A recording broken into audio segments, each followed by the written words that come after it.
আল্লাহ রাব্বুল আলামিন বলেন আমি একটা ডিসিশন নিলাম, যেহেতু ওরা ক্ষমতায় গেলেই অত্যাচার করে, ওরা ক্ষমতায় গেলেই দেশের মানুষের, নির্দোষ মানুষের উপর অপবাদ দেয়, ক্ষমতায় গেলেই মানুষের রক্ত নিয়ে হোলি খেলা করে, ঘুষ খায়, দুর্নীতি করে, চাঁদাবাজি করে, মানুষের উপরে জুলুম করে, মানুষের উপরে অন্যায়ভাবে রক্ত চোষার মতো খামচি মারে। অতএব আমি আল্লাহ কিন্তু চূড়ান্ত একটা সিদ্ধান্ত নিয়ে ফেলাইছি এইবারে। সুবহানাল্লাহ, আরেকটু জোরে বলেন, আরো জোরে। সিদ্ধান্ত নিয়েছেন কে? আল্লাহ রাব্বুল আলামিন বলেন নুরিদু, আমি আল্লাহ ডিসিশন নিলাম, আন্নামুন্না আলাল্লাযীনা ইসতুদঈফু ফিল আরদ, একটা জনপদের মধ্যে সবচেয়ে বেশি নির্যাতিত হয়েছে যারা, নিপীড়িত হয়েছে যেই জনপদ, এই জনপদের মধ্যে সবচেয়ে নির্যাতিত হয়েছে যেই দলের মানুষেরা, আমি আল্লাহ সিদ্ধান্ত নিলাম, ওরা তো একটু আগেও ঘরে ঘুমাইতে পারত না, নিজের বাবা মারা গেছে জানাজায় পর্যন্ত আসতে পারে নাই, মায়ের মরা মুখটা শেষ পর্যন্ত দেখতে পারে নাই, নিজের ছেলের কিংবা মেয়ের বিবাহ হয়, বিবাহ অনুষ্ঠানে পর্যন্ত বাবা আসতে পারে নাই। তার কারণ সে আল্লাহর কোরআনের দাওয়াত দেয়, ওই মজলিসে আসলে পুলিশে ঘেরাও করে পুরা বিবাহ পরিবেশ ভণ্ডুল করে দিবে। সন্তান মারা গেছে, বাবা হাজির হতে পারে না, এরকম অবস্থা হয়েছে কিনা? আল্লাহ রাব্বুল আলামিন বলেন নুরিদু আন্নামুন্না আলাল্লাযীনা ইসতুদঈফু ফিল আরদ, জমিনের বুকে সবচেয়ে বেশি নির্যাতিত নিপীড়িত যারা হলো, আমি আল্লাহ রাব্বুল আলামিন সিদ্ধান্ত নিলাম ওই নির্যাতিত দলটাকে এইবার আমি আল্লাহর রহমতের কোলের মধ্যে উঠাইয়া আমি ওদেরকে আমার রহমতের চাদর দিয়ে ওদের শরীরটা মোছাইয়া দেব। আন্নামুন্না আলাল্লাযীনা ইসতুদঈফু ফিল আরদ, সবচেয়ে বেশি নির্যাতিত হয়েছে যেই জনগোষ্ঠী, যেই দলের মানুষেরা, আমি আল্লাহ চাইলাম তাদের উপর আমার বেশি দয়া এবং মায়া দিয়ে ভরপুর করে দিই। সিদ্ধান্ত কার? আমরা দয়া করব না? ওয়ানাজআলাহুম আইম্মাতান, আমি আল্লাহ আর একটা সিদ্ধান্ত নিলাম, এই দলের লোকদেরকে আমি ওই জাতির নেতা বানাইয়া দেব। ইমামের বহুবচন কি? আইম্মা। ইমাম অর্থ কি? নেতা, বহুবচন আইম্মা। এই দলের লোকদেরকে আমি আল্লাহ ইমামতি দিয়া দেব, এই দলের লোকদের হাতে আমি আল্লাহ নেতৃত্বের চাবিকাঠি উঠাইয়া দেব। সিদ্ধান্ত কার? আপনারা কি সিদ্ধান্ত নিতে রাজি আছেন? ওয়ানাজআলাহুমুল ওয়ারিসিন, জালেমের পরে, জালেম বিদায় হয়ে যাওয়ার পরে চেয়ারগুলো পড়ে আছে, ইউনিয়ন কাউন্সিলের চেয়ারম্যানও পালাইছে, মেম্বাররা পালাইছে, সচিবরা পালাইছে, কত টিওনো ডিসি পালাইছে, কত উপজেলা চেয়ারম্যান, ভাইস চেয়ারম্যান দৌড়াইছে, এমপিরা দৌড়াইছে হোস্টেল ছাইরা, ঠিক কিনা বলেন? জাতীয় সংসদের চেয়ারগুলো, স্পিকারের চেয়ারগুলো খালি পড়ে আছে। আমি আল্লাহ সিদ্ধান্ত নিলাম ওই নির্যাতিত দলের মানুষদেরকে এই খালি চেয়ারগুলোতে বসাইয়া দিতে। সিদ্ধান্ত কার? আর একটু জোরে বলতে হবে। জামাল উদ্দিনের সিদ্ধান্ত, এই বাংলাদেশের প্রধান উপদেষ্টার সিদ্ধান্ত না। সিদ্ধান্ত কার? আল্লাহর সিদ্ধান্ত বাস্তবায়ন হবে কি হবে না? জোরছে বলেন। এখন আমাদের করণীয় আল্লাহ যেটা সিদ্ধান্ত নিয়েছেন আমরা ওইটাই নেব। সবাই রাজি আছেন? নয় পিসের বাইরে রাজি নেই। আল্লাহ যেটা চান আমরা সেইটা চাই, ঠিক কিনা বলেন? সবাই রাজি? একটু হাত উঁচু করে আল্লাহকে বলেন, আল্লাহ তোমার সিদ্ধান্ত যা, আমাদের সিদ্ধান্ত তা। বলেন আমিন। আরো জোরে বলেন আমিন। আমিন ইয়া রাব্বাল আলামিন। এখন আমার আল্লাহ বলছে অনুমাক্কিনা লাহুম ফিল আরদ, জমিনের বুকে এই দলের লোকদেরকে আমি আল্লাহ শক্তিশালী করে দেব। আল্লাহু আকবার। আগে ছিল কি? মুস্তাদাফিন, রাস্তায় দাঁড়াইতে পারতো না, মাহফিলেও যাইতে পারতে না, মসজিদে নামাজে পর্যন্ত যাইতে পারে নাই, ঠিক না? এখন আমার আল্লাহ বলতেছেন ওদেরকে আমি শক্তিশালী করে দেব। টিওনো, ডিসি, এসপি, ওসি, সচিব হইতে শুরু করে সবাই ওদেরকে ডাকবে, স্যার কি করা দরকার বলেন দেখি। বিভিন্ন রাষ্ট্রের রাষ্ট্রদূতেরা তাদের সাথে বৈঠক করে পরামর্শ চাইবে, পরামর্শ দিবে, বলবে আছে আপনারা আগাইয়েছেন, আমরা আছি। যারা আগে নিষেধ করেছিল তারাই আগে দৌড়াইয়া তাদের সাথে দেখা করবে। এটা কি শক্তিশালী করা নয়? আমার আল্লাহ ডাক দিয়ে বলেন, শোনো আমার পছন্দসই মানুষগুলো যদি তোমরা তোমাদের নেতা বানায়া দাও, তাহলে আমি আল্লাহ রব্বুল আলামিন একটা ওয়াদা করলাম। সুবহানাল্লাহ বলেন। আল্লাহর ওয়াদা মিথ্যা না সত্য? হবে কি হবে না? সন্দেহ হইলেও হইতে পারে নাকি? অবশ্যই হবে। আল্লাহ রব্বুল আলামিন বলেন, ওয়ালাউ আন্না আহলাল কুরা আমানু ওয়াত্তাকাউ লাফাতাহনা আলাইহিম বারাকাতিম মিনাস সামাই ওয়াল আরদ। সুবহানাল্লাহ। আমি যা চাইলাম, ও দুনিয়ার মানুষ, তোমরাও যদি তাই করে দাও, কারণ মনিব যা চায় গোলামরাও তাই চায়। মনিব যা চায় গোলাম তাই চাইবে। গোলামদের উপর মনিব বেজার না খুশি? মনিবের কাজ, মহাজনার কাজ যদি চাকর ঠিক মতো করে, তাহলে ওই চাকরের উপর মালিক মনিব বেজার না খুশি? খুশি হইলে তাকে উপঢৌকন দেয়, বেতন বাড়ায়। মালিক তাদেরকে আর না খাওয়াইয়া রাখে না, রাগ করে না, বরং বেশি বেশি খুশি হইতে থাকে। ঠিক কিনা বলে? আল্লাহ রাব্বুল আলামিন বলেন, শোনো, জমিনের উপরে যদি তোমরা আমি আল্লাহর সিদ্ধান্তগুলো মেনে নাও, আমার উপরে যদি ঈমান আনো, আর তাকওয়াবান মানুষগুলো দিয়ে যদি দেশটা চালাও, সৎ লোক যদি সমাজে নেতা বানাইয়া দাও, আমি যেইটা চাইলাম, আর আমার কোরআন দিয়ে যদি রাষ্ট্রটা চালাও, তাহলে আমি আল্লাহ একটা ওয়াদা দিলাম, আসমানের যত বরকতের দরজা আছে, জমিনের যত বরকতের দরজা আছে, সব বরকতের দরজা আমি তোমাদের জন্য অবশ্যই খুলে দেব। ওই আসমানের মধ্যে আল্লাহর রহমত আছে না নাই? বৃষ্টির মধ্যে আল্লাহ রিজিক দান করেছেন, সেইটা গাছের মধ্যে পড়ে, গাছ ফল দেয়। আমার আল্লাহ কত সুন্দর করে বলেন, এই জমিনের মধ্যে রয়েছে তোমাদের জন্য নেয়ামত। জমিনের নিচে আমরা মনে করব না শুধুমাত্র আলু বেশি হয়, পেঁয়াজ রসুন বেশি হয়, চীনাবাদাম বেশি হয়, ইক্ষু বেশি হয়, কুমড়া বেশি হয়, এটাই না, বরং স্বর্ণের খনি কোথায়? জমিনের মধ্যে। সুবহানাল্লাহ। আমাদের দেশে স্বর্ণের খনি থাকতে পারে কি পারে না? অবশ্যই আছে। হীরার খনি কোথায়? মাটির নিচে। গ্যাসের খনি কোথায়? তেলের খনি কোথায়? কয়লার খনি কোথায়? আমার আল্লাহ ডাক দিয়ে বললেন, বান্দা, জমিনের উপরে যদি আমি আল্লাহর কোরআনের সাথীদেরকে বিজয় দিয়া দাও, তাহলে আমি আল্লাহ ওয়াদা করলাম, জমিনের মধ্যে যত বরকতের দরজা আছে, সব বরকতের দরজা আমি তোমাদের খুলে দেব। তোমাদের কোনো অভাব থাকবে না, কোনো ভয় থাকবে না। فَلْيَعْبُدُوا رَبَّ هَذَا الْبَيْتِ الَّذِي أَطْعَمَهُم مِّن جُوعٍ وَآمَنَهُم مِّن خَوْفٍ। সুবহানাল্লাহ। আল্লাহ রাব্বুল আলামিন বলেন, তোমরা যদি আমি আল্লাহর বিধান মেনে নাও, তাহলে আরো দুইটা গ্যারান্টি দেব। সেটা হলো এই যে পৃথিবীর কোন রক্তচক্ষু তোমাদেরকে ভীতি দেখাইতে পারবে না, ভয় দেখাইতে পারবে না। চোরের ভয় থাকবে না, ডাকাতের ভয় থাকবে না, খুন খারাপির ভয় থাকবে না, দুর্নীতির ভয় থাকবে না, সন্ত্রাস চাঁদাবাজির ভয় থাকবে না, ধর্ষণের ভয় থাকবে না। আর আমি আল্লাহ রব্বুল আলামিন তোমাদেরকে এমন ভাবে রিজিক দেব, কোনোদিন তোমাদের খাদ্য সংকট থাকবে না। আয়াত যখন নাজিল হলো, শুনতেছেন আপনারা? আয়াত যখন নাজিল হলো, আল্লাহ নবী সাল্লাল্লাহু আলাইহি ওয়াসাল্লাম মক্কায়, এই সূরা কুরাইশের আয়াত। এটা কোন সূরা? সূরা কুরাইশ না? ফালিয়াবুদু রাব্ব হাযাল বাইত আল্লাযী আত'আমাহুম মিন জু' ওয়া আমানাহুম মিন খাউফ। সূরা কুরাইশ নাজিল হলো। আল্লাহ নবী সাল্লাল্লাহু আলাইহি ওয়াসাল্লাম উঠে সোজা হয়ে বসলেন।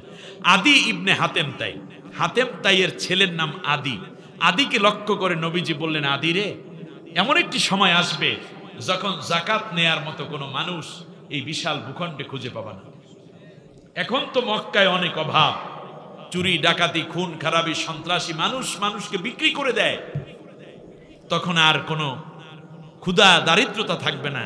মনে রাখবা, এমন একটি সময় আসবে, ইয়ামেনের রাজধানী সানা থেকে মদিনার হাজরামাউত পর্যন্ত ষোড়শী তন্নি যুবতী অলংকারে সুসজ্জিত হয়ে একজন নারী ভ্রমণ করবে। তার সম্ভ্রম, তার সম্পদ লুণ্ঠন তো দূরের কথা, তার চোখের দিকে তাকাইয়া কোন রকম একটা ইফটিজিং করবে, এরকম কত কুলাঙ্গার এই বিশাল ভূখণ্ডে থাকবে না। তার কারণ এই বিশাল ভূখণ্ড আল্লাহর কোরআনের রাজ কায়েম হবে, রাষ্ট্র পরিচালিত হবে একমাত্র আল্লাহর ভয় ছাড়া। এই বিশাল ভূখণ্ডে অন্য কারো ভয় মানুষের মনে থাকবে না। আদি ইবনে হাতেম তাই আস্তে আস্তে করে নবীর দরবার থেকে এক পর্যায়ে বিদায় হলেন। নবীজি পৃথিবী থেকে বিদায় হলেন, দুনিয়ার থেকে বিদায় হলেন, কিন্তু এখনো দৃশ্য দেখছেন না। দ্বিতীয়বারে আবু বকর রাদিয়াল্লাহু তাআলা আনহুর শাসন আমল, এখনো মানুষ যাকাত নিচ্ছে, মানে দারিদ্রতা আছে। ওমর রাদিয়াল্লাহু তাআলা আনহুর শাসন আমলের ৪র্থ বৎসর, ওমর রাদিয়াল্লাহু আনহু ১০ বছর শাসন করেছেন, তার মধ্যে ৪র্থতম বছর, আপনার কথা শুনতে কষ্ট হচ্ছে মনে হয়, এই ৪র্থ বৎসরে আদি ইবনে হাতেম তাই দেখতে পেলেন যে আজকে এই বছরে যাকাত নেয়ার মতো কোনো মানুষ তার কাছে আসে না। কারণ আপনারা যারা হাতেম তাই ছিলেন অনেক বড় সম্পদশালী মানুষ, তার ছেলেও তো ধনী মানুষ, তাই না? তখন আদি ইবনে হাতেম তাই চিন্তা করলো যে আমার তো এই সম্পদগুলোকে বিলিয়ে দেয়া দরকার। তো তিনি ১৫,০০০ স্বর্ণ মুদ্রা, দিনার ১৫,০০০, এক একটা দিনারের ওজন ৩ ভরি করে, এটা তার শুধু যাকাত হয়েছে। কি হয়েছে? যাকাত। এটা নিয়ে তিনি রওনা করলেন, ৫ দিন পর্যন্ত হাঁটলেন, কোনো মানুষ পায় না। জিজ্ঞেস করে ভাই যাকাত লাগবে? বলছে না, আমার আর যাকাত লাগবে না, বরং আমি এবছর কিছু যাকাত দিচ্ছি। তাই নাকি? ভাই যাকাত লাগবে? না, যাকাত লাগবে না, আমরা স্বাবলম্বী হয়ে গেছি। ভাই যাকাত লাগবে? বোন আপনার যাকাত লাগবে? না, যাকাত লাগবে না। কয়দিন হাঁটছে? ৫ দিন। তো এই অঞ্চল ছেড়ে তিনি চলে যাচ্ছেন অন্য অঞ্চলে, ওখানে যাকাত গৃহীতা পাওয়া যায় কিনা। যেতে যেতে মরুভূমির মধ্যে আসর ওয়াক্ত হয়ে গেছে, দেখতে পেলেন আরেকজন মানুষ আসতেছে, ওনার চেয়ে একটু জীর্ণ শীর্ণ, পোশাক পরিচ্ছদ কালো হয়ে গেছে। চিন্তা করলো এই ব্যক্তিটি আমার চেয়ে মনে হয় গরিব, আসুক, তাকে আমার যাকাতগুলো দিয়ে দিই। আদি ইবনে হাতেম তাইও ক্লান্ত, একটা পর্যায়ে দাঁড়ালেন, বলল ভাই আপনি কোথায় যাচ্ছেন? বলে আমি মরুভূমির মধ্যে একটা জরুরি বিষয় ঘুরতেছি ভাইজান। বলছে নামাজ পড়ছেন কিনা? বলেন নামাজ পড়িনি। কিন্তু আসেন আগে আসর নামাজটা পড়েনি। দুইজন নামাজ আদায় করলেন, নামাজ আদায় করে বললেন যে আপনার এই গাঠটির মধ্যে এটা কি? বললো যে ভাই আমি ১৫,০০০ স্বর্ণ মুদ্রা নিয়ে রওনা করেছি, এটা আমার যাকাতের সম্পদ, দয়া করে আপনি এটা নিয়ে যান, আমাকে বাঁচান। বললেন যে কত? বললেন, বলল যে এখানে ১৫,০০০ আছে। ১৫,০০০ স্বর্ণ মুদ্রা। কতদিন ঘুরতেছেন? বলে ৫ দিন। বলে আপনি মনে করছেন আমার এই গাঠটি বরিশালের গাঠটি? এটা না, আপনার চেয়ে যে বড় গাঠটি আমাকে পোটলা দেখছেন, এটার মধ্যে হলো ২১,০০০ স্বর্ণ মুদ্রা। আপনি ঘুরতেছেন ৫ দিন আর আমি ঘুরতেছি ১০ দিন ধরে। আমিও কোনো গরিব খুঁজে পাচ্ছি না যে যাকাতটা নিবে সে। তখনই আদি ইবনে হাতেম তার মনে পড়েছে যে ইসলামী রাষ্ট্র হলে এমন একটি সময় আসবে যখন আতআমাহুম মিন জু ওয়া আমানাহুম মিন খাউফ, মানুষের খাদ্যের কোনো অভাব থাকবে না, অর্থের কোনো অভাব থাকবে না। আতআমাহুম মিন জু, এটা মনে পড়েছে। রয়ে গেল ওয়া আমানাহুম মিন খাউফ, আল্লাহ ছাড়া অন্য কারো ভয় থাকবে না। আল্লাহর নবী বললেন আদি এরপরে তুমি পরকালে যাওয়ার প্রস্তুতি নিও। আদি ইবনে হাতেম তার বয়স হয়ে গেছে ৮২ বছর। সকালবেলা ফজরের নামাজ জামাতে আদায় করে, বৃদ্ধ মানুষ, চোখে কম দেখে, লাঠিতে ভর দিয়ে দিয়ে একটু রাস্তার দিকে আসলেন। মসজিদ থেকে বের হয়ে দেখতেছেন যে একজন যুবতী মেয়ে ঘোড়ায় সওয়ার হয়ে লাগাম টেনে যাচ্ছে। তিনি বুঝতে পারলেন এই মেয়েটা খুব বেশি বয়স্কা না, যুবতী মেয়ে। এই অবস্থাটা বুঝে তিনি ডাক দিলেন, মা একটু দাঁড়াবে? মেয়েটা ঘোড়ার রশি টেনে ধরল, ঘোড়াটা ঘুরিয়ে বলল আপনি কি নবীর সাহাবী? বলল হ্যাঁ। মেয়েটা ঘোড়ার পিঠ থেকে নেমে সালাম দিল, তাকে সম্মান জানালো। বলল তোমার বাড়ি কোথায়? বলল আমার বাড়ি ইয়েমেনের রাজধানী সানায়। তুমি যাচ্ছ কোথায়? আমি যাচ্ছি মদিনার হাজরামাউতে। কেন যাচ্ছ? মেয়েটি বলল আমার যাওয়ার কারণ হলো আমার ভাই, একমাত্র ভাই বিয়ে করেছেন মদিনার হাজরামাউতে ব্যবসা করতে এসে। এখানের এক রমণীকে বিয়ে করেছেন। এই ঘরে আল্লাহ রব্বুল আলামিন আমাকে একটা ভাতিজা দান করেছে। আমার বাবা বৃদ্ধ মানুষ, ভাতিজাকে দেখতে আসবো বাবার সাথে এই চিন্তা করেছিলাম। কিন্তু দিন যায় দিন যায়, আমার আব্বা দুর্বল হচ্ছেন, অসুস্থ হয়ে পড়েন। আমার আব্বাকে আমি বললাম আপনি যদি না যান আমাকে অনুমতি দেন, আমি একা চলে যাই। আমার আব্বা অনুমতি দিলেন।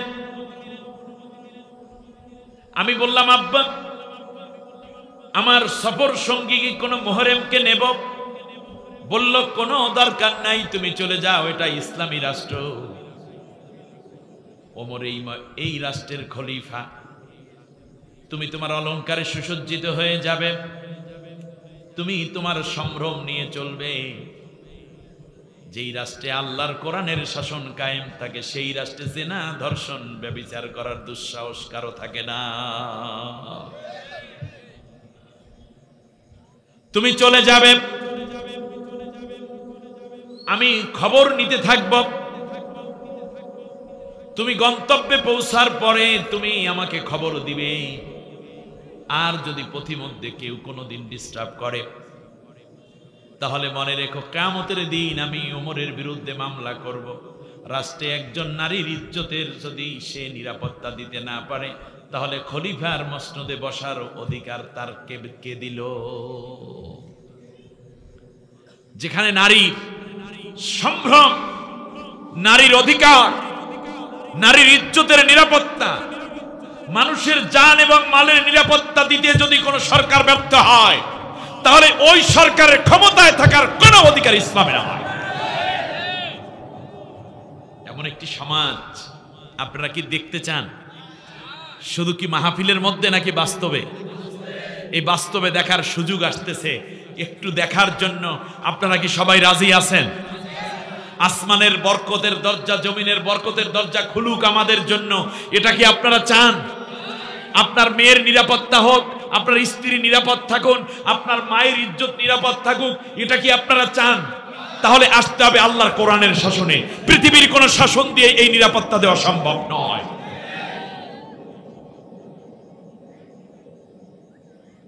আপনারা কি কোরআন শুধু শুনতে চান না দেখতে চান?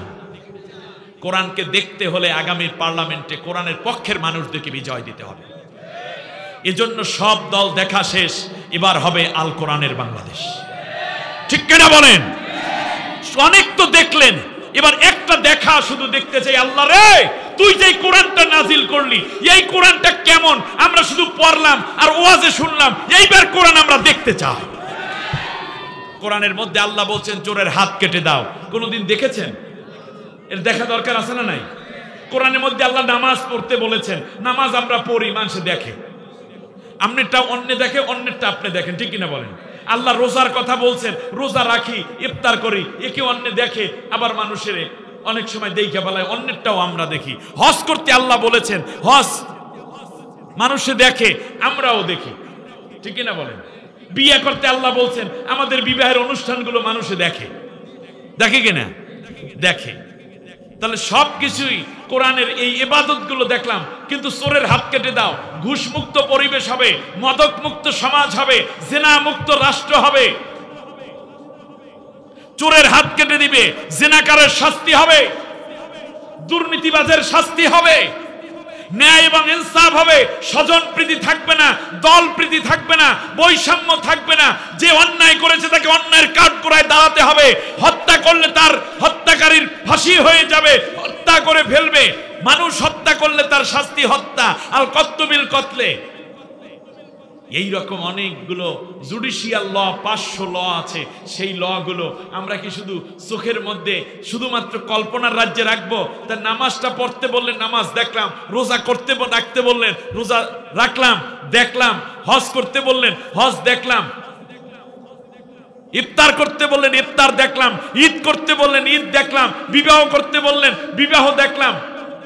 মৃত্যু হবে একদিন, চোখের মধ্যে দেখলাম। মানুষের জন্ম হয়, শিশু দেখলাম। কিন্তু আমরা আল্লাহর কোরআনের আইনটা, ওই শত আইন আছে, আদালত আছে, সেগুলো তো আমরা শুধু কল্পনার মধ্যে রয়ে গেল। ওইগুলো আল্লাহর নবী দেখাইছেন, আবু বকর দেখিয়েছেন, ওমর দেখিয়েছেন, ওসমান দেখিয়েছেন, আলী দেখিয়েছেন। এমনকি ইমাম মাহদী আলাইহিস সালাম এসে দেখাবেন, ঈসা আলাইহিস সালাম এসেও আল্লাহর কোরআন আইন দেখাবেন। তাদের আসার আগে আগামীর পার্লামেন্টটা আল্লাহর কোরআনের বানাইয়া দেয়া, আমরা কি আল্লাহর কোরআনকে জীবন্ত দেখতে পারি না? আল্লাহ আমাদের কবুল করুন।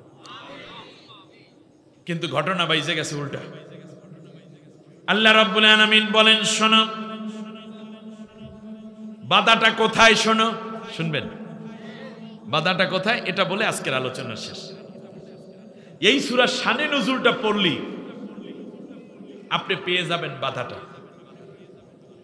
মুসা আলাইহিস সালামের শাসনামল। মুসা আলাইহিস সালাম মিশরের নবী, তখন রসুল, শাসনামল না, সরি, তিনি আসছেন। নবীর কথা, নবী দোয়া করলে আল্লাহ পোকামাকড় উঠাই নিয়ে যান, ব্যাঙের নামক গজব উঠাই নিয়ে যান, বন্যা উঠাই নিয়ে যান, এই উকুন উঠাই নিয়ে যান। আপনারা জানেন কিনা গজব উঠে যায় নবীর দোয়ায়। কিন্তু নবীকে এরপরেও জাতির সবাই মানতে চায় না। একটা পর্যায়ে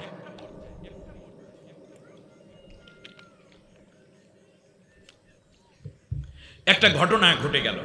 আপনাদের কষ্ট হচ্ছে না তো? ঘটনাটা ছিল,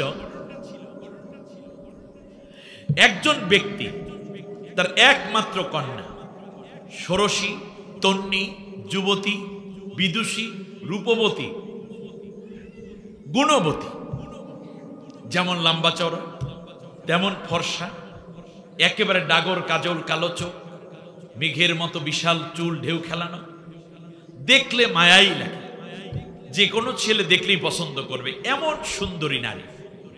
মাঝখানে এই মেয়েটার মা মারা গেছে।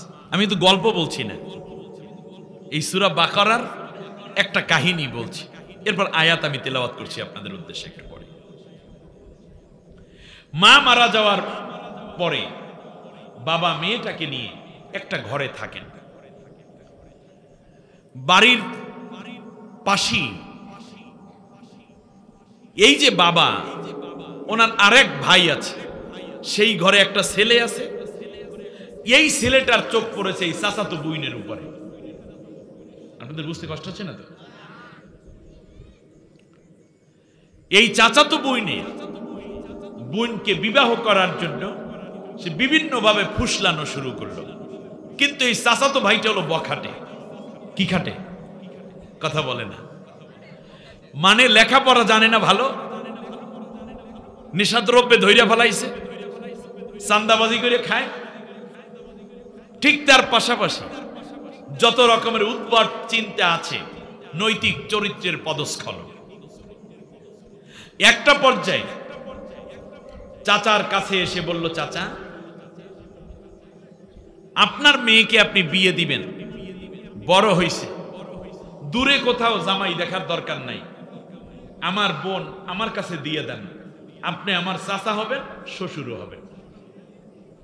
দ্বিতীয় হচ্ছে, আমি আপনাকে যত মহব্বত করতে পারবো, বাহির থেকে একটা ছেলে আসলে অত মায়া মহব্বত তো করতে পারবে না, আপনার মূল্যায়নও বুঝবে না। সুতরাং চাচা, আপনি এই মনে করেন একটা নাম রাখলাম, মনে করেন সুমি, সুমিকে আমার কাছেই দেন। চাচা সব ঘটনা শুনে বলল, বাবারে, সুমিকে বিয়ে করার জন্য যে যোগ্যতা দরকার, সেই যোগ্যতা তোমার ভেতরে নেই। খুব মন খারাপ করলো। যোগ্যতা নাই মানে আমার কি নাই? অযোগ্য মানুষ কি সে যে অযোগ্যতা সে বোঝে? তাহলে সে কি আর অযোগ্য থাকে? সে তো যোগ্য হয়ে উঠতে চায়। অতএব যুবক যারা নিজেদেরকে যোগ্য সম্পন্ন গড়ে তুলতে চাও, প্রথমে তুমি নিজে যে অযোগ্য এটা বোঝো, এরপরে নিজের ভিতরে স্পিরিট তৈরি করো, আমি পারবো, যে পেরেছে সে আমার চেয়ে বড় নয়, বরং যেটা ভালো এটা আমিও করে দেখাবো, তার চেয়ে ভালো করে দেখাবো, ঠিক না? স্রোতের অনুকূলে ভাসতে আসিনি আমরা, আমরা স্রোত সৃষ্টি করতে এসেছি, ঠিক না? যুবক, তোমরা পারবে। অন্যায় করো না, ন্যায়ের স্রোত তৈরি করো, তুমিও একদিন অমরত্ব লাভ করবে। মানুষ তোমার জন্য দোয়া করবে, সমাজ তোমাকে স্যালিউট করবে, নেতা বানাবে তোমাকে। শেষ পর্যন্ত যা হলো, সে চিন্তা করলো ওনার সাথে রাগ করলে তো কোনো কাম নেই। আর এই চাচার অনেক সম্পদ, প্রচুর সম্পদের মালিক। সে চিন্তা করলো ভালো বউও পাইলাম, চাচারে ফুসলাইয়া আর জায়গা জমির সব মালিক হয়ে গেল। ওই এই লাইনে আছে, কিন্তু চাচায় এই লাইনে নেয়। সে তার মেয়েকে ভালো একটা ছেলের কাছে বিয়ে দিয়ে জামাই বানাবে। এক পর্যায়ে গোপনে গোপনে মেয়েটাকে সে কন্ট্রোল করার চেষ্টা করে। মেয়েকে, সেটা হচ্ছে মেয়ে যখন পাঠশালায় যায়, মাঝখানে দাঁড়াই থাকে, বুকে হাত বাঁধে এতিমের মতো, একটু গোলাপ ফুল দেয়, একটু রুমাল দেয়, একটা মুস্কি হাসি দেয়, এরপর বলে সুমি দাও, তোমার বইগুলো দাও, আমি স্কুল পর্যন্ত আগাই দিই, তুমি ওঠো আমার গাড়িতে, তোমার পৌঁছাই দিই। এইসবে কাজ হবে না, তুমি আমার চাচাতো ভাই আছো, এই পর্যন্ত থাকো। আমি এই সমস্ত রং সঙ্গে বিশ্বাস করি না। আমার আব্বা আমাকে যেখানে বিয়ে দিবে আমি সেখানে বিয়ে বসবো, তুমি আমার সাথে ফাজলামি করিও না। দুইও জায়গা থেকে সে কি হইল? ব্যর্থ হলো। ব্যর্থ হওয়ার পরে এইবার মনের মধ্যে শয়তান কি শুরু হয়েছে, চাচাকে মেরে ফেলবে। শুনতেছেন না আপনারা? চাচাকে যদি মেরে ফেলা হয় তাহলে লাভটা হবে কি? লাভ হবে এই চাচাতো বোন আর তো কেউ নাই তার, অতএব আমি তাকে বিয়েও করতে পারবো, সম্পদও পেয়ে যাবে। শেষ অপশন হিসাবে তারা এইটা শুরু করলো। দুনিয়ায় যারা 2 নম্বর চিন্তার অধিকারী তারা এইটাই করে, যে মাইরে ফলাইলেই বাঁচবো, মাইরে ফলাইলেই সব হয়ে যাবে, মাইরে ফলাইলেই আমার ক্ষমতাটা দীর্ঘ হবে, ঠিক না বলেন? কত মারবা? ফেরাউন 80,000 শিশুকে হত্যা করেছে, কিন্তু যেই শিশু বড় হয়ে তার গলা টিপে ধরবে সেই শিশু তার ঘরেই পালিত হচ্ছে। ভাইরা আমার, খেয়াল করুন, গভীর রাত,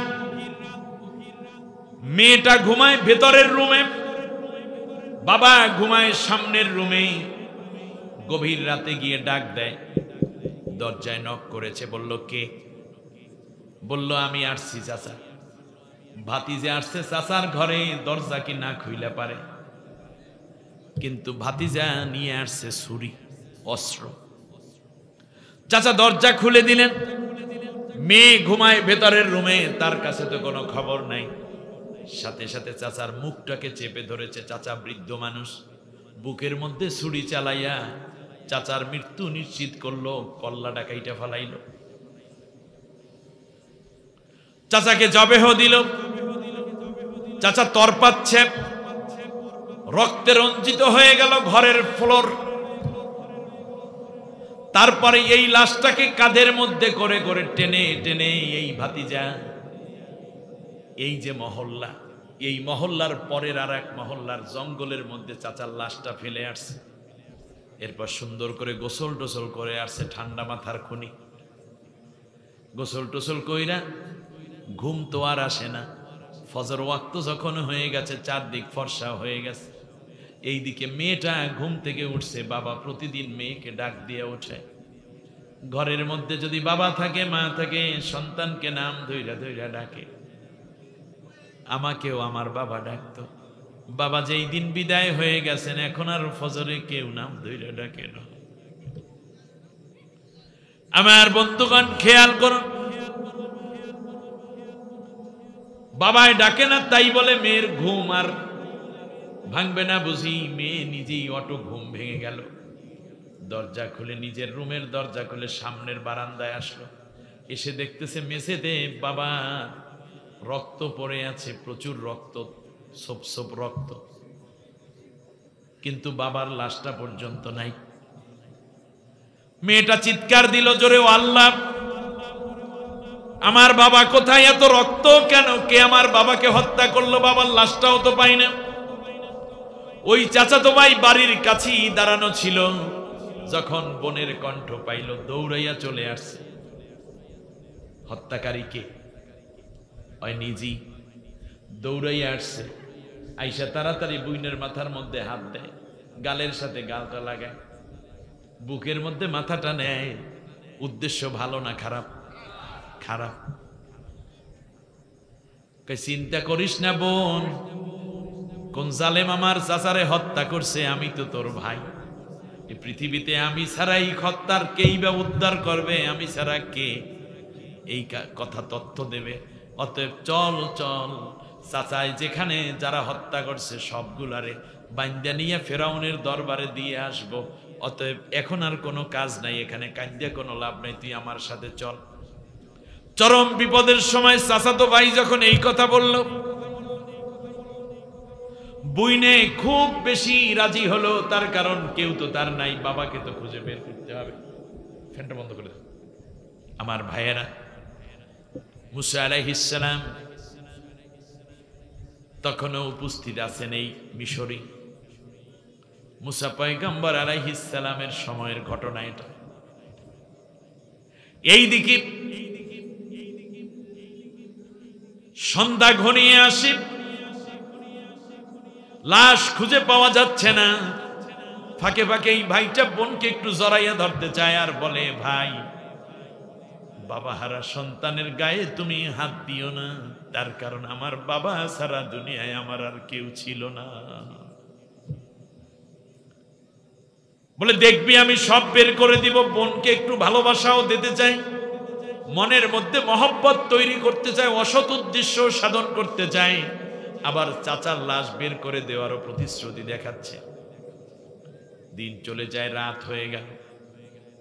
রাত্রিটাও কাটালো, রাস্তায় রাস্তার মধ্যেই কাটায়, শুধু লাশ তালাশ করে। আসলে লাশ কোথায় বলেন, এত খোঁজার দরকার আছে নাকি ওই নিজেই জানে। ইলিয়াস আলী বিএনপির নেতা,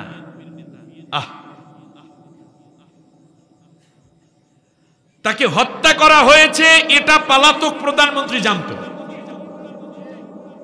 লেডি হিটলার জানতো। এরপরেও তার ছেলে মেয়ে স্ত্রীকে সান্ত্বনা দেয়, কোনো চিন্তা করবা না, খুনি তোমার আব্বুকে এনে দেব অথবা খুনিদেরকে বের করে দেব, তোমার আব্বুর লাশ, তোমার আব্বুকে কেউ মারতে পারবে না, সান্ত্বনা দেয়। ঠিক না? আসলে নিজেই মারছে সে। মৃত্যু তার যে মেরেছে এ খবর তার কাছে আছে। ও জানে ওই হত্যা করেছে, এরপরেও বুইনের লইয়ে ঘরে দেখাইয়া দেব হত্যাকারীকে। কোনদিন ওরা রেহাই পাবে না, খুনি যেখানে তা করে খুঁজে বাড়ি করতে করাই হবে। শয়তান কারে হয়। সকাল হয়ে গেছে, মেয়েটা কেঁদে কেঁদে হয়রান, চোখে ঘুম নাই, চোখ ফুলে গেছে কাঁদতে কাঁদতে। বাবা আর মেয়েরা বাবাকে একটু বেশি ভালোবাসে, অনেক বেশি ভালোবাসে। মেয়েদেরকেও বাবা একটু বেশি ভালোবাসে, কিন্তু এরপরেও কিছু কুলাঙ্গার বাপ আছে, বাবারে সম্পদ না, মেয়েরে সম্পদ না দিয়ে ছেলেরে সব লিখে দিয়ে যায়। ছি! নবীজি বলেছেন, কেউ যদি তার ওয়ারিসের অংশ কেটে দেয়, আল্লাহ কিয়ামতের দিন তার জান্নাতের অংশ কেটে দিবেন। তুমি বাবা তাবলীগ করো, হাজী সাহেব, মসজিদের ইমাম, পীর, বুজুর্গ, কিংবা জামাত ইসলামী করো, অথবা তুমি কওমিতে দরসে নিজামের ছাত্র, আলেম, তুমি বক্তা, তুমি ইমাম, তুমি কোনো কাজ নাই, ওয়ারিস ঠকাইছ, নিশ্চিত জাহান্নাম। বন্ধুরা আমার, মেয়েটাকে বলল যে চল, আজকে খুঁজা পাবোই পাবো। সকাল যখন মানুষেরা ঘুমায়, মুরব্বীরা সকালবেলা নামাজ কালাম পড়ে, যাদের প্রার্থনা করে, যার যার প্রার্থনা সকালবেলা করে রাস্তায় একটু বের হয়েছে মানুষেরা, যুবকরা। এমন সময় ওই জঙ্গলের ধারে নিয়ে গেছে বোনকে, নিয়ে বলতেছে, এই তো পাইছি, এই তো আমার চাচার লাশ। কে আছো গো? আমার চাচারে যারা হত্যা করছে এই অঞ্চলের মানুষেরা সবগুলাকে আমি ফেরাউনকে ধরাই দেব। আর ফেরাউন এই জিনিসই তালাশ করে। উদ্বাট মামলা টামলা পাইলে।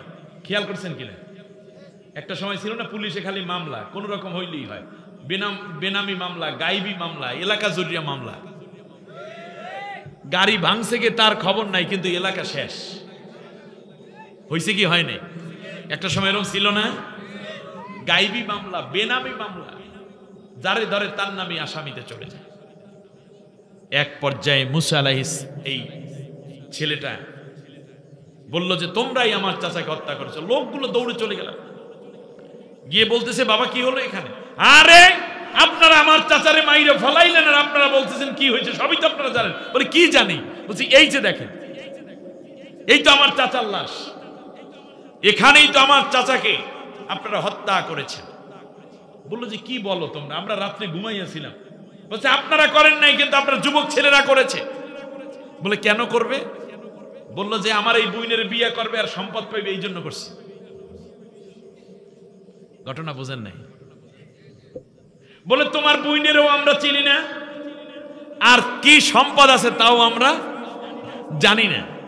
সুতরাং এই উদ্ভট কথাবার্তা বলে আমাদেরকে খেপাইয়া তুইলা কোনো লাভ নেই। বললো যে না, আমি ফেরাউনের কাছে যাইতে আছি, রাখ। এর মানে মামলাটা করতে পারলেই হলো কোনো? না বাবা রাখ, তোর হাতে ধরছি। এই হলো আমার বোন। এলাকার সব লোকরা একত্রে বসলো, মহল্লার লোকে। তোমরা কি কেউ এই কাজ করছো? না আল্লাহর কসম আমরা এই কাজ করিনি। এক পর্যায়ে দাদির লোকেরা বলল যে একটা কাজ করি, যেহেতু আমরা অস্বীকার করি কিন্তু এই ছেলেটা মানতেছে না, আমাদেরকে মামলা দেবেই দেবে, একটা কাজ করি।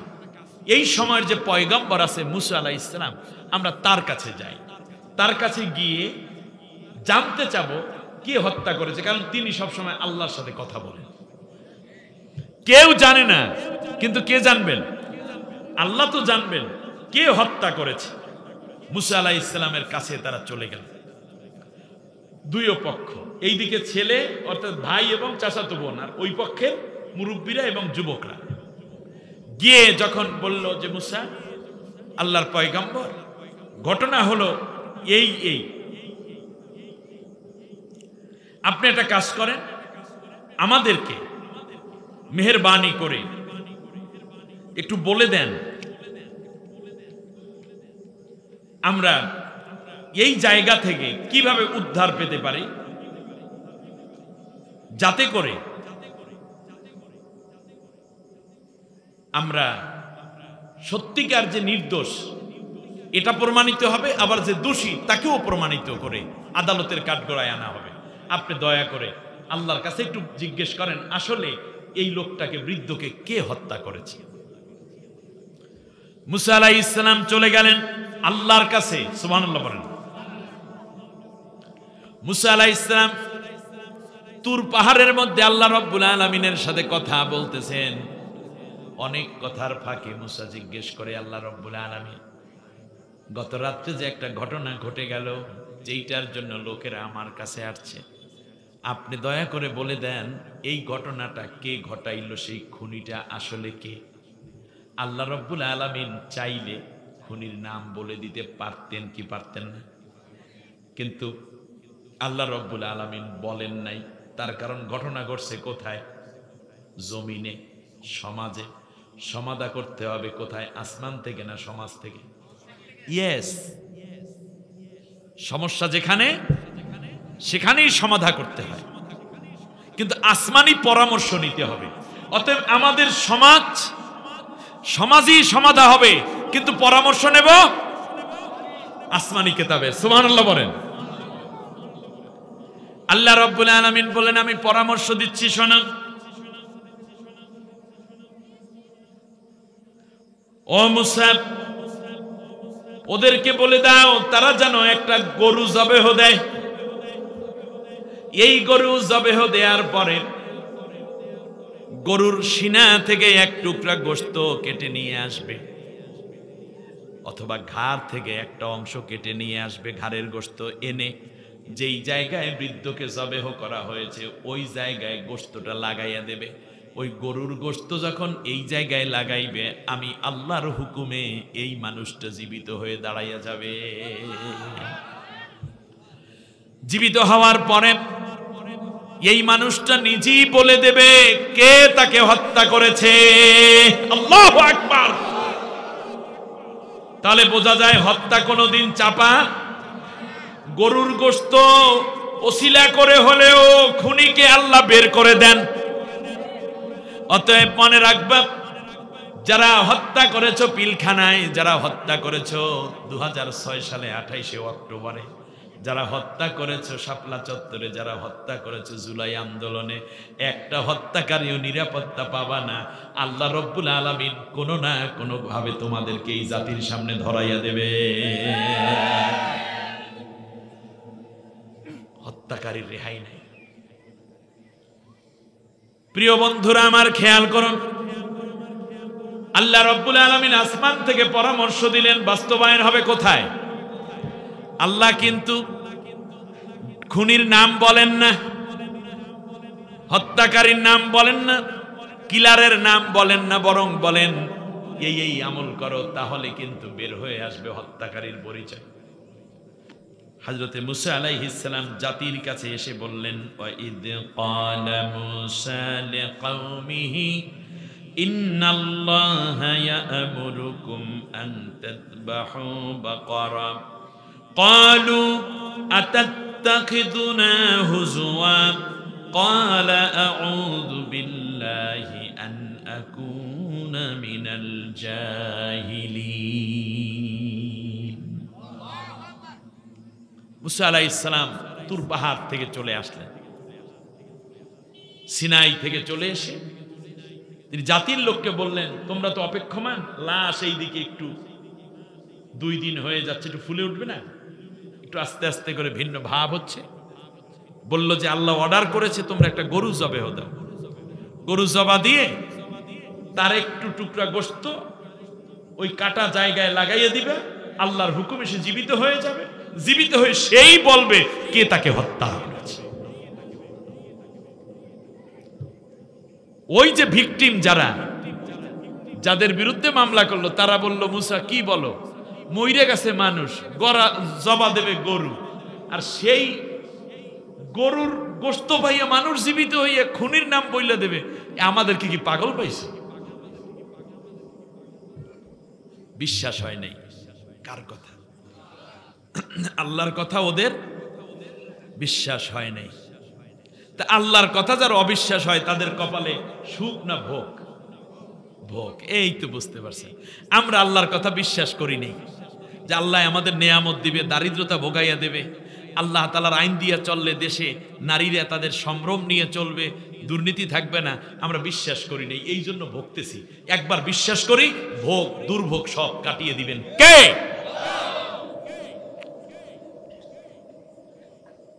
মুসা আলাইহিস সালাম বলেন, আমি আল্লাহর কাছে পানা চাই, তোমরা যা ইচ্ছা তাই করো। ছেলে আর মেয়ে দুইজনে কয় এখনই যাব। কয় না, পায় ধরছি।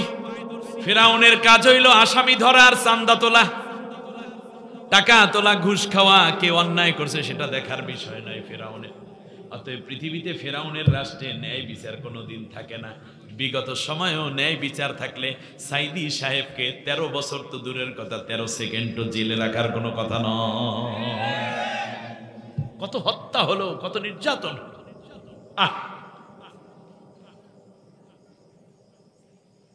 জাতির লোকেরা এসে বলল, মুসা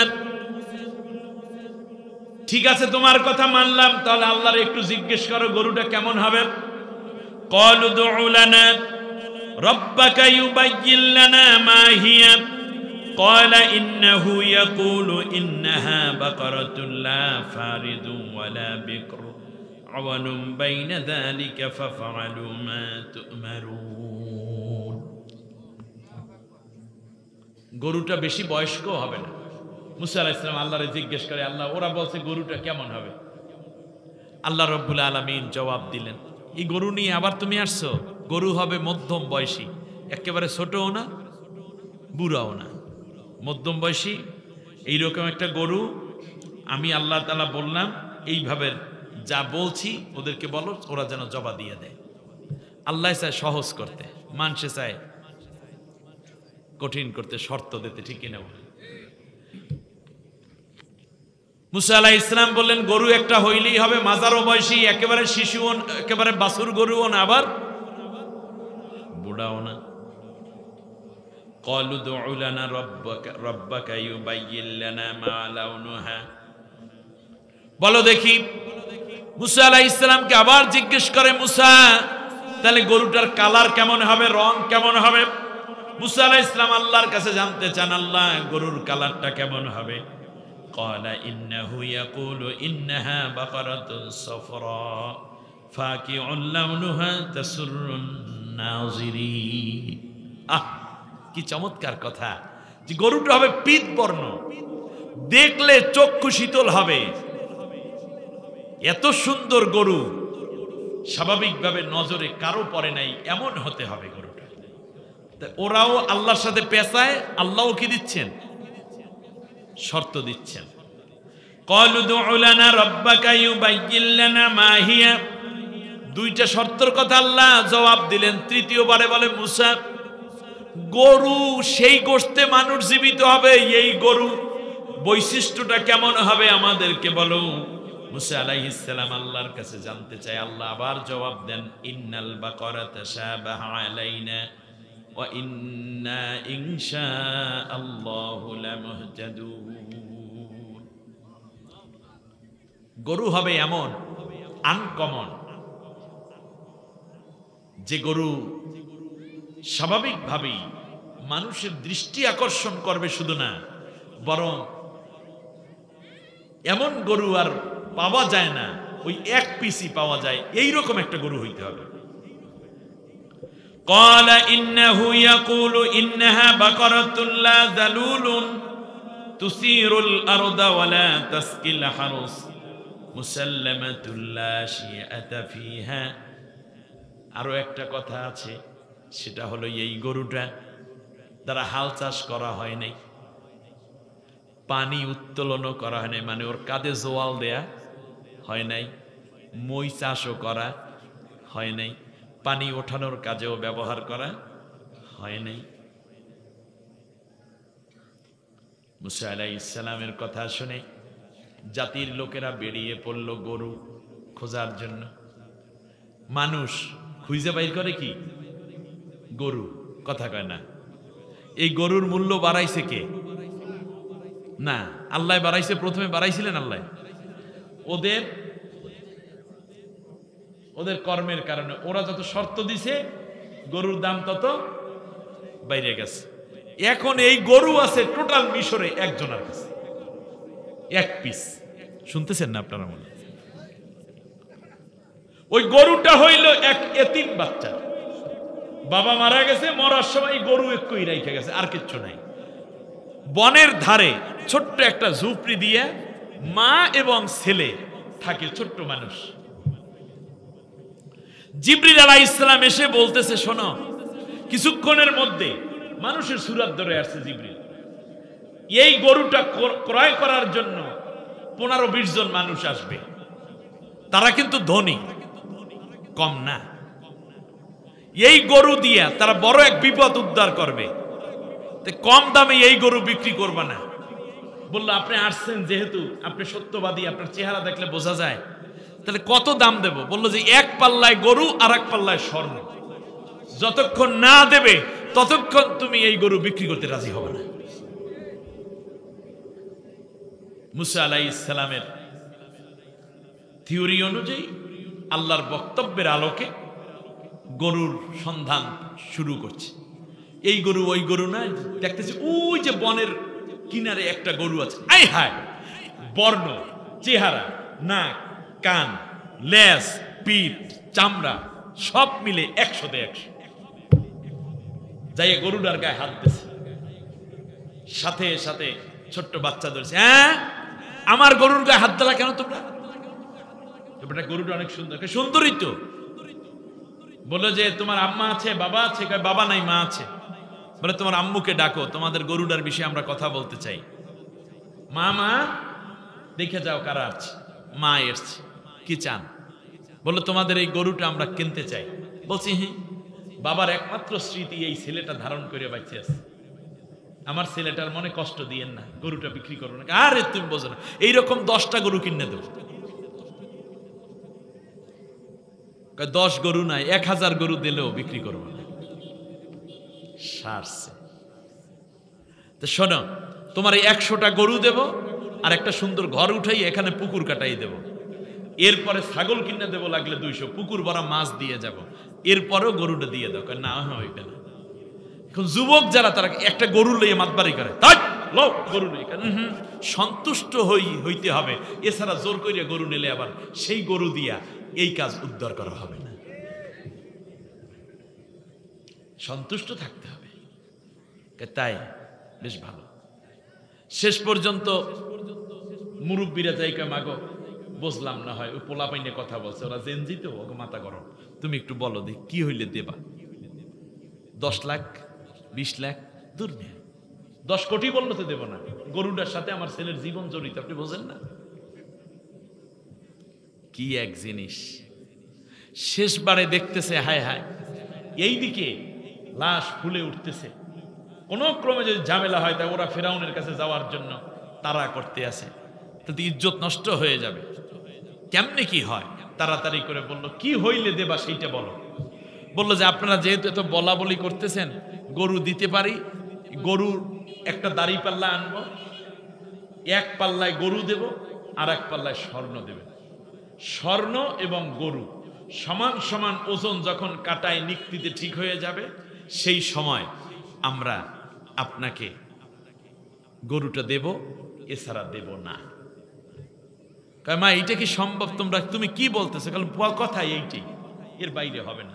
কিছু দূর যাওয়ার পর চিন্তা করলো গরু লইয়ে না গেলে তো কোনো লাভ নেই, তাহলে তো সবাই আসামি হয়ে যায়। শেষ পর্যন্ত মহিলাদের নাকের ফুল, কানের দুল, হাতের চুড়ি, গলার চেইন সবগুলা আইনা 1 পাল্লায় দিয়েছে, আর 1 পাল্লায় এই 68 কেজি ওজনের গরুর বাছুরটা দিয়েছে। এতিমরা পাইয়া গেল সম্পত্তি, আর ওরা হইল নারীদের অলংকারহীন, মাঝখান থেকে পাইল হারাকলা একটা গরু।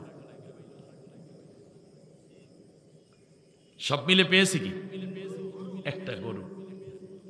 এই গরু জবেহ দিল মুসা আলাইহিস সালাম। মুসা আলাইহিস সালাম জবেহ দিয়ে যখন এই গরুর থেকে কাটা একটু অংশ গোশত এনে এই মৃত ব্যক্তির গলার মধ্যে লাগাইল, সাথে সাথে মৃত ব্যক্তি জীবিত হয়ে গেল। মুসা আলাইহিস সালাম আল্লাহর পয়গম্বরকে সালাম দিলেন। এই লোকটা, মেয়েটা দৌড়ে এসে বাবাকে জড়াইয়া ধরছে, আব্বা। মেয়ের মাথার মধ্যে হাত বুলায় বাবায়। আর হযরতে মুসা আলাইহিস সালাম জিজ্ঞেস করেন তোমাকে কে হত্যা করেছে? বলল যে আমাকে হত্যা করেছে আমার এই ভাতিজা, এই ভাতিজা। সাথে সাথে ভাতিজা হত্যার আসামি হয়ে গেল। গরুকে কেন্দ্র করে এই জায়গায় আলোচনা আছে, এই জন্য সূরার নাম সূরা বাকারা। বাকারা অর্থ কি? গরু। বাকারা অর্থ কি? গাভী বলেন, গরু বলেন, যা বলেন। কিন্তু এই গরুর দাম বাড়ছে কি? আল্লাহ কি বাড়াইছে নাকি মানুষের বাড়াবাড়ির কারণে আল্লাহ বাড়াইছে? আল্লাহ কইছে গরু জবা দিতে, একটা গরু জবা দিলেই তো হয়ে যাইত। যে কোনো একটা গরু হয়তো 20-25 হাজার টাকা ওই বাজারে, সেই সময় না হয় 200-300 টাকাই ছিল। কিন্তু খালি পেশায় এইটা লাগবে, ওইটা হবে, এইটা হইবে না, ওইটা হবে, ওইটা হবে, ওইটা দাও, ওইটা নাও, ওইটা দাও, এমনি করে করে আস্তে আস্তে করে গরুর দাম বাড়াইয়া দেওয়া হয়েছে। ঠিক কিনা বলে? অতএব আমাদের দেশেও বর্তমানে কিন্তু ইহুদিদের চরিত্র ঢুকে গেছে, যে এইটা সরকার পালাই গেছে তারও ওই রকম চরিত্র ছিল। নির্বাচন হইতে হবে, একটা সুষ্ঠু নির্বাচন দিলেই তো হয়, কিন্তু না এই কায়দায় হইতে হবে, ওই কায়দায় হইতে হবে, এইটা মানি না, ওইটা মানি না। যত বেশি শর্ত দিচ্ছে তত গরুর দাম বাড়ছে। এর মানে হচ্ছে যারা এই সমাজ নিয়ে চিন্তা করে নাই, যারা এই রাষ্ট্র নিয়ে চিন্তা করে নাই, তাদেরকে এখন বড় বড় পদে বসাইয়া বসাইয়া বুদ্ধিজীবী বামপন্থীদের দাম বাড়তে আছে। ঠিক কিনা?